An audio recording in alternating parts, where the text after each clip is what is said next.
اللهم صل على سيدنا محمد صلى الله عليه وسلم ربي زدني علما ربي زدني علما ربي زدني علما۔ انشاءاللہ تعالی آج جس حدیث کو ہم ذکر کریں گے وہ یہ ہے کہ سرخ چڑیا جسے اس کے انڈوں یا بچوں کے بارے میں دکھ دیا گیا تھا، اس نے حضرت صلی اللہ علیہ وآلہ وسلم کی خدمت میں اپنی شکایت پیش کی۔ اب اس ضمن میں جو حدیث ہم آپ کے سامنے پیش کر رہے ہیں وہ سنن ابی داؤد میں بھی آئی ہے، وہ تاریخ ابن کثیر میں بھی آئی ہے، وہ خصائص کبریٰ میں بھی آئی ہے اور دلائل النبوہ میں بھی آئی ہے۔ اب اس حدیث کو بیان کرتے ہیں اور صحابہ کہتے ہیں کہ ہم حضرت کے ساتھ ایک سفر میں تھے کہ ہم میں سے چند لوگ ایک درخت کے پاس سے گزرے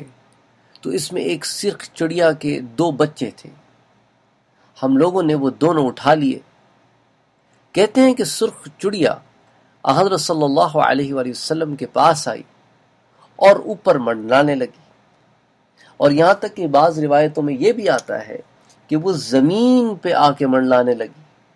اور آپ کے قریب منڈلانے لگی یا بار بار آپ کے پاس آنے لگی، تو گویا آپ کو کچھ کہہ رہی ہو۔ پھر آپ صحابہ کی طرف متوجہ ہوئے اور آپ نے فرمایا کیا تم میں سے کسی نے اس کو اس کے بچوں کے بارے میں کوئی تکلیف دی ہے؟ تو ہم نے بتایا، یعنی صحابہ کرام کہتے ہیں کہ ہم نے بتایا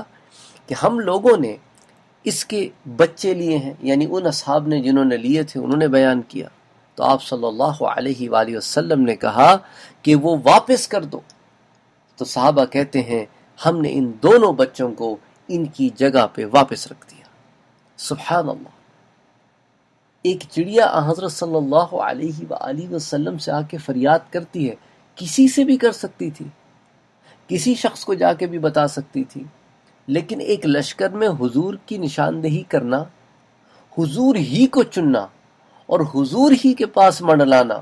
اور حضور ہی کے پاس اپنی درخواست رکھنا، یہ دلیل ہے اس بات کی کہ وہ جانتی تھی یہ اللہ کا نبی ہے اور یہی ہے جس سے درخواست کی جا سکتی ہے، اور اس درخواست کو سن کر اپنے صحابہ کرام کو سمجھ کر بتائیں گے کہ کیا عمل کرنا ہے۔ تو اللہ نے چڑیا کو وہ فہم دیا، چڑیا کو وہ علم دیا کہ اللہ کے رسول صلی اللہ علیہ وآلہ وسلم کو پہچان سکے، اور ہم اتنا علم رکھنے کے باوجود، حضور کو اتنا پڑھنے کے باوجود حضور کی سیرت پہ،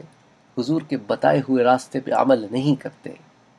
اللہ سے ہدایت مانگنی چاہیے۔ وما علینا الا البلاغ۔ اللہم صل علی سیدنا محمد صلی اللہ علیہ وسلم۔